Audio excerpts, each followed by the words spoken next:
we've said it so many times, but this week just feels crazier than every other week, and all the other weeks have felt crazy.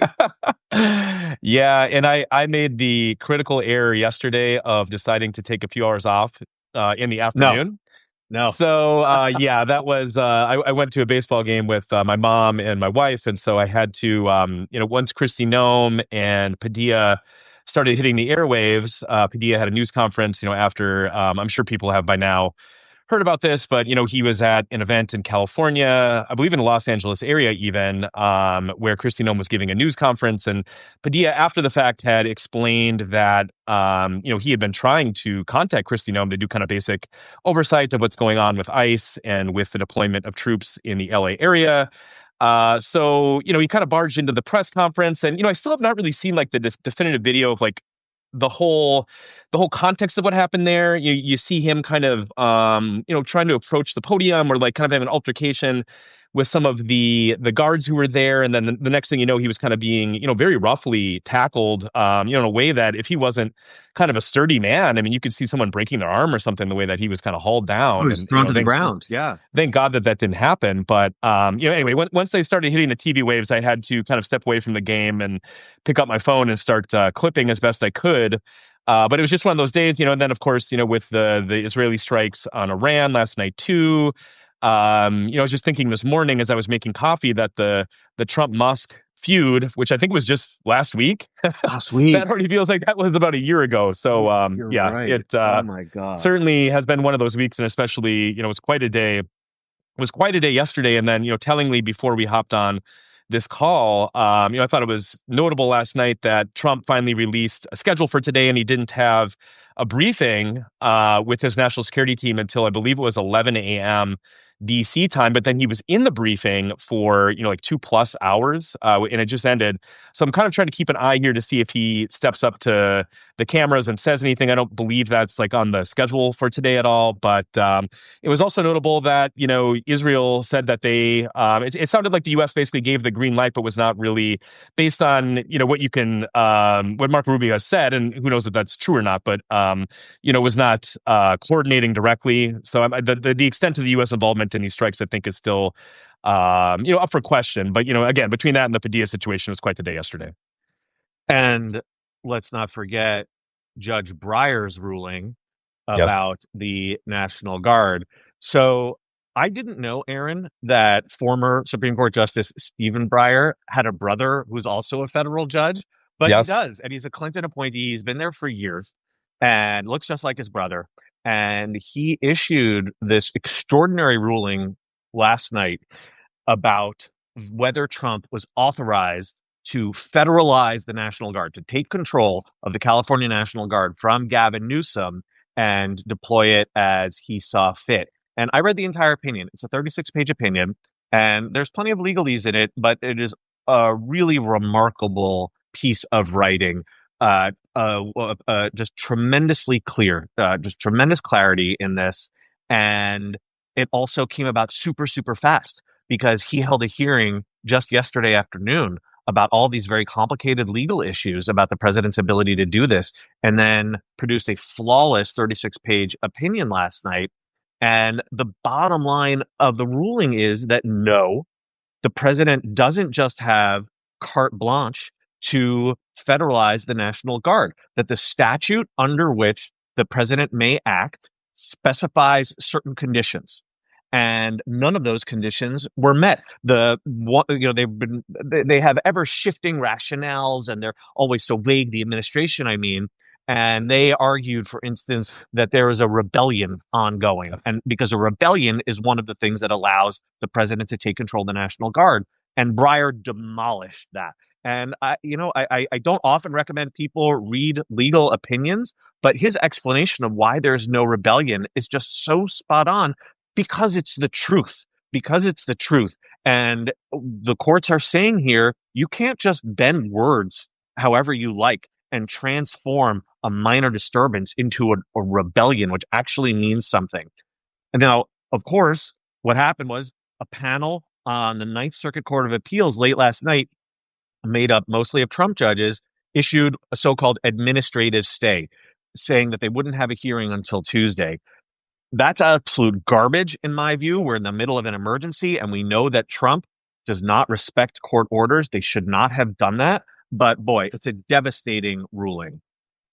Yeah, absolutely. And, I think you hit upon something kind of important in your comments there, which is, kind of the disrespect that Trump and his lawyers have for the courts. We saw this with Yep. the Kilmer or Abrego Garcia situation as well, where, the meaning of the word facilitates and kind of the semantics that the Trump administration tried to play, where, oh, what does this mean? Yes, we are trying to facilitate. We can't demand that he be returned because he's not in our custody. And, with the rebellion, in this context, you're seeing kind of a similar thing. And, the way that the legal system is set up, and David, I mean, maybe you have thoughts on this too, being a lawyer, as I'm not, but, it seems like that they've found a good way to kind of exploit the system where, there's so much deference paid to the executive. Thanks.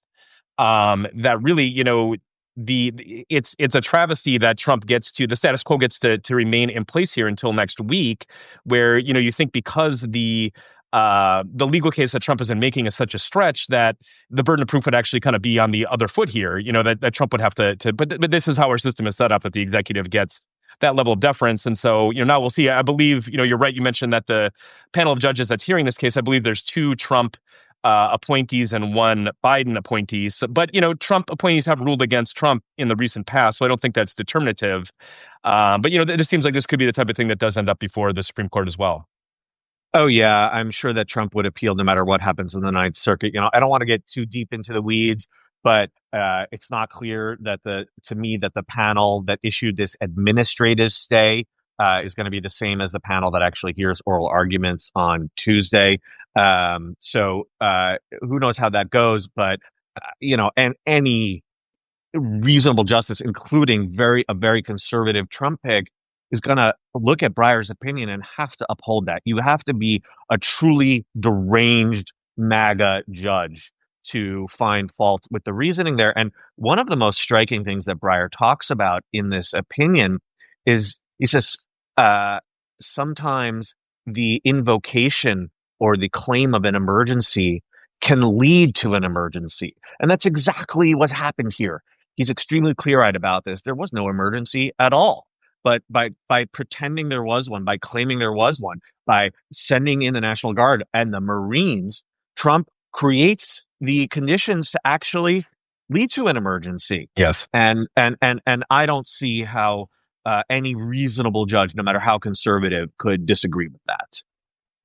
Yeah, I'm with you there. And, I'm kind of two minds with the Trump escalation stuff, because clearly he does, in a case like these ICE raids, which I believe in LA, started at a Home Depot Yep. and then people kind of mobilized to protest them. And then, eventually the National Guard was called in, and then the Marines. Like, certainly that's an escalation. But I also, I kind of go back and forth, because I certainly think Trump 1.0 was still sensitive enough to his political standing at home, where it seemed like he didn't want to kind of go all the way in situations like this. And, certainly I think the sight of, Marines like shooting demonstrators. I mean, there are already numbers that came out just this week that looked atrocious for Trump, where, his approval is in the high 30s, which, that's kind of where Biden's was too. But the disapproval for Trump is up 60%. At least, I saw some polls that were higher than that, where, that's getting into kind of uncharted waters of, strong disapproval. And so, I mean, and he's underwater even on immigration, which is, kind of his signature issue. So, this is not really playing out well politically for him. And then, you combine that with this power grab that we're seeing this week with, what's going to happen tomorrow with the military parade and the protests surrounding that, it does seem like kind of a tinderbox situation. But yeah, so I'm kind of two minds where, and we see this in Trump's foreign policy sometimes too, where, I mean, I guess this is kind of the essence of the taco meme, right? That Trump always chickens out, where, he escalates rhetorically, but then seems to kind of back off in practice. Now, certainly, sending Marines to LA for kind of a fake emergency, I don't want to kind of downplay the severity of that. But, I was somewhat optimistic throughout the week that it wasn't going to kind of result in the worst case of people being shot and things like that. It seemed like that has been avoided. So, but if Trump was trying to kind of project strength here, again, just based on the polling that I've seen, which is, not the end of the story, but it doesn't seem like it really played out well for him in that way. You make a really good point there. G. Elliott Morris, who we've had on the show, he has been assiduously tracking Trump's approval numbers, but not just those top line numbers, also the approvals on specific issues, including immigration. And as you mentioned, Aaron, Trump, as of today, is now underwater on immigration when you average all the polls together asking voters whether they approve or disapprove of how he's handled immigration policy. And I think that's so important. It can't be emphasized enough because the media and a lot of politicians as well have gotten this one really, really wrong. Yep. Earlier this week, we saw these fawning profiles of Trump that he is projecting strength, that he is focusing on an issue where he's strong, where voters trust him. And the exact opposite is happening. And we saw this exact same pattern when Kilmar Abrego Garcia was in the news and when Chris Van Hollen went to El Salvador.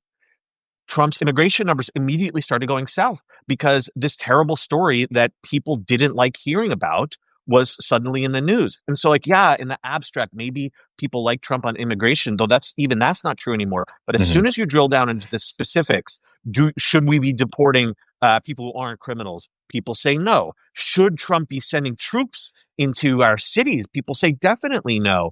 And so you're absolutely right that this has exposed a real weakness for Trump. He has turned his own strength into a weakness.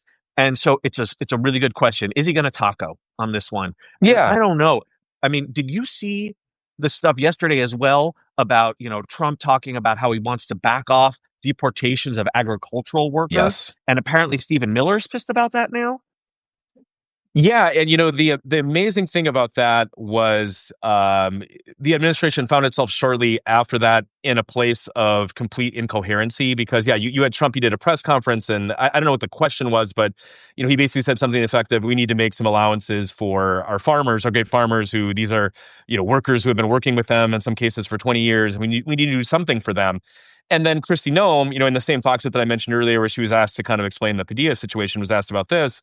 And her position was these people need to self-deport. Like we're encouraging them to self-deport. So, even like the right hand and the left hand aren't really saying the same thing or on the same page about this. And so, I could certainly see Stephen Miller, who I think, a lot of reporting has been that he was a big impetus behind some of these raids, like the Home Depot raid that we saw Yeah. that kind of set off the unrest in LA, because he had a quota, because there were some headlines early in the administration that the deportation numbers were basically in line, if not a little bit below the pace of Biden's deportations, Yeah. which seemed for Stephen Miller specifically to be quite triggering and, caused him to kind of dream up ways that they could kind of boost that. But, I think there's kind of something also notable here where, someone like myself who watched pretty much all the Trump rallies last year and even going back into 2023, um, the migrant crime stuff was a really big deal with his base, where like the build the wall chants back, in 2016, 2017 at his rallies. And then, he even had rallies last year where he'd have like mugshots of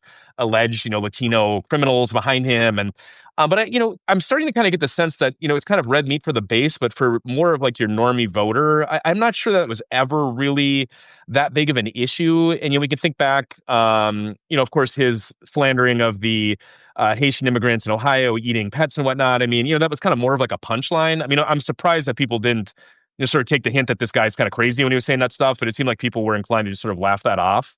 But whereas in hindsight, I mean, I do kind of feel like sort of the ambient economic conditions, inflation, things like that, kind of played more to his advantage than the immigration stuff, because there is a story that Trump could tell on immigration where border crossings are way down. It does seem like whether it was kind of more of the rhetorical stuff that just kind of the threatening rhetoric towards immigrants, or was concrete policy changes that he made at the border. Like he has had a lot of success in securing the border in terms of lowering undocumented crossings and kind of just reestablishing a sense of order at the border, at least to the extent that we can know that, being thousands of miles away.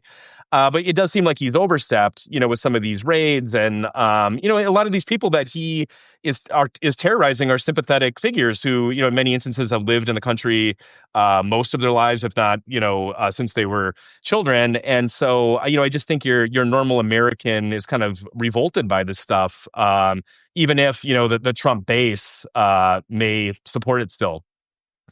I think that is totally spot on.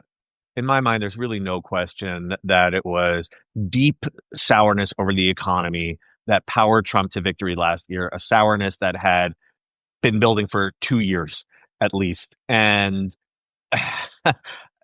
Trump and the MAGA movement decided that the issues that actually are real red meat for them are the reasons they won, or that they just didn't care at all why they won, and just wanted to pursue their most extreme agenda at all costs. I mean, certainly Stephen Miller doesn't care about inflation. He only cares about immigration.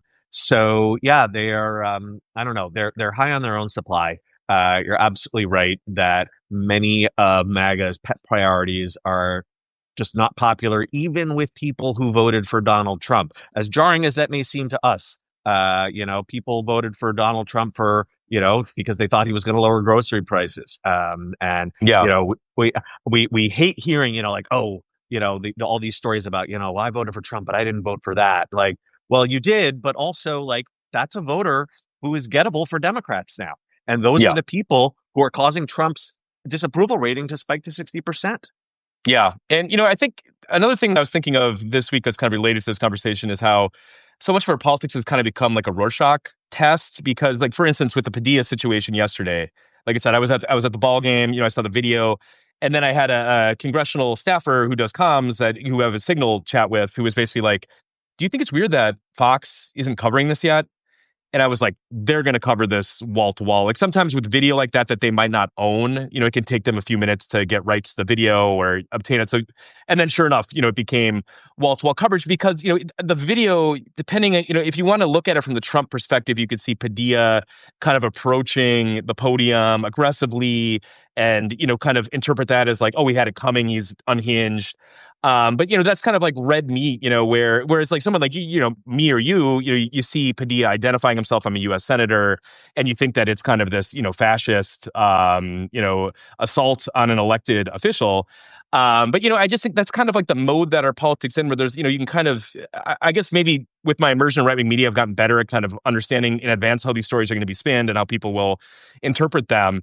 But I do think with with the ICE raids and things like that, like the Trump side, it's kind of it's a flimsier argument because they end up having to really sensationalize kind of these isolated instances of migrant crime to make the case that we need to have these kind of shock and awe raids. And but another thing that's happened is while this has been going on, the rhetoric on the Trump side has shifted from "we are going to deport the hardened criminals, the worst of the worst," to now. I posted a clip to this effect. If you listen closely to what Carolyn Levitt said earlier this week, now they're saying any lawbreaker we're going to deport, with the mere act of crossing the border illegally, falling under that category. So there's been a rhetorical shift, and I think the rhetoric that they used during the campaign was maybe an easier sell in terms of we're going to deport the hardened criminals. But now, because, there's been a lot of studies that this effect that migrants are broadly law abiding. Some studies have shown that they're more law abiding than Native born Yeah. Americans because there is that pressure where you could be deported, if you commit crimes or are convicted of them. That's so if you're just going to deport the hardened criminals, there's not much of a population there for that. And then if you still want to meet some sort of quota or really have the talking point in your favor that you're doing a mass deportation, well, then you have to kind of cast the net more broadly, and we're seeing the effects of that now. So we should think about wrapping up, Aaron, but I want to ask our viewers, and thank you all for joining. We have almost 1,000 people here today. I am very curious to know if anyone is going to be attending a No Kings event in their town tomorrow. Obviously, it's also the day of Trump's ridiculous birthday military parade, but the No Kings movement has seized on this. And I imagine most of our viewers are familiar with it. But if you Google No Kings, you will find their website, and it looks like there's thousands of events across the United States tomorrow. So if you can participate in our Q&A, drop a note in here. Let us know what town you're going to. If not, though, hit that like button. I'm just curious to see one user saying they plan to in Michigan. But yeah, tap that heart button. No Kings in West Hollywood. Love it. 2,100 events, apparently. Wow, that is absolutely wild. There was an interesting study I saw released today on Blue Sky by some researchers who said two very interesting things. One is that the number Bethesda, Maryland, we've got checking in, that the number of anti-Trump protests is far higher at this point than it was in 2017, and also that they are incredibly peaceful compared to other protest movements. That there's almost no reported. Alaska, Bobby Barnes in Alaska. Where in Alaska, Bobby? Let us know. That's awesome. So yeah, anytime you have thousands of events, you're gonna have a couple of bad apples, and someone's gonna do something stupid, and of course, that's gonna get magnified by Fox News and the New York Post and Donald Trump and Stephen Miller. But we know that this is peaceful. These are peaceful folks who want peaceful change. Yeah, and even the small town that we got one here. I committed to being.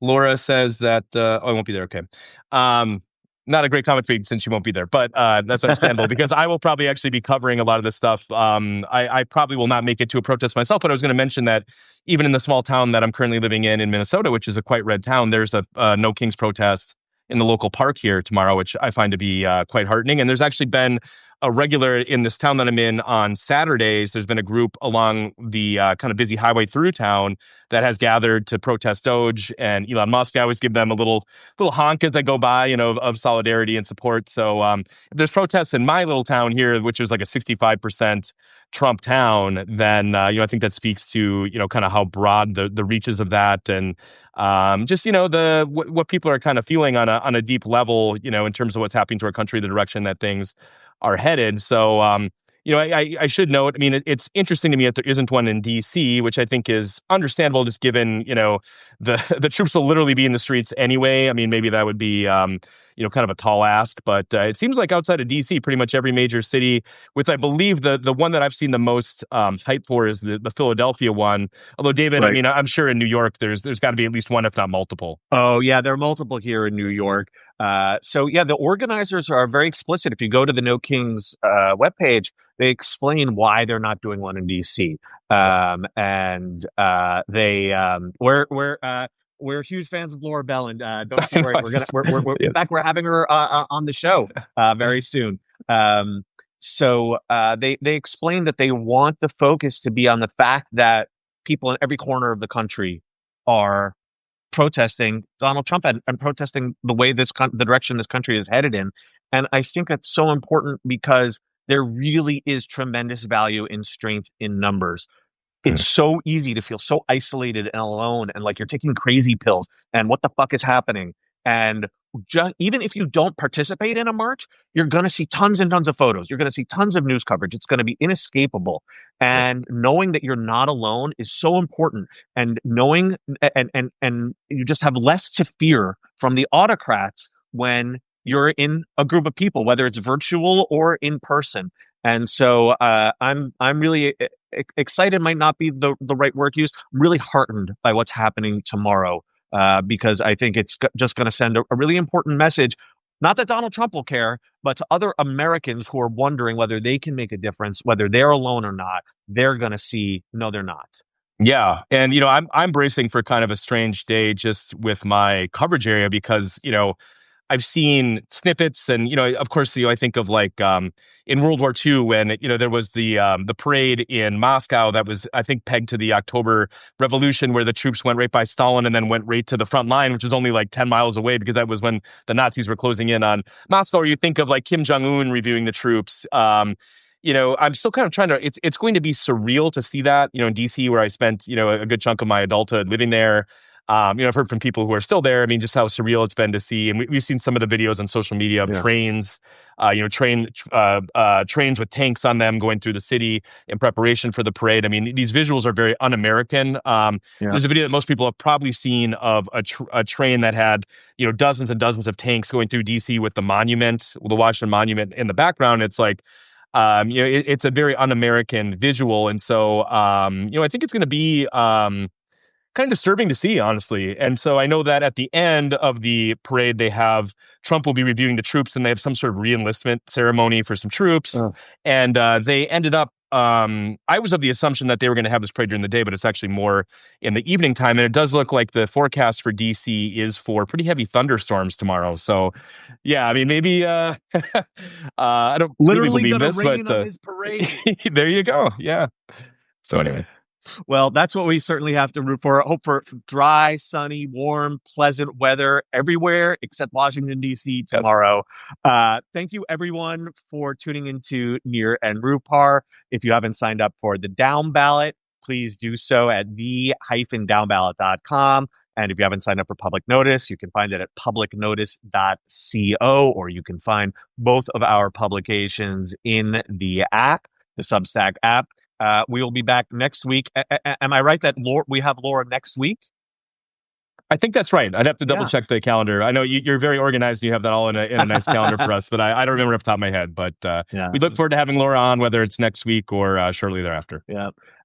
And everyone have a fantastic weekend. Laura says yes. That's fantastic. There we go. Confirmation. So, we'll be talking Iowa politics and much, much more with Laura next week. And have a fantastic weekend, everyone. Talk to you next week.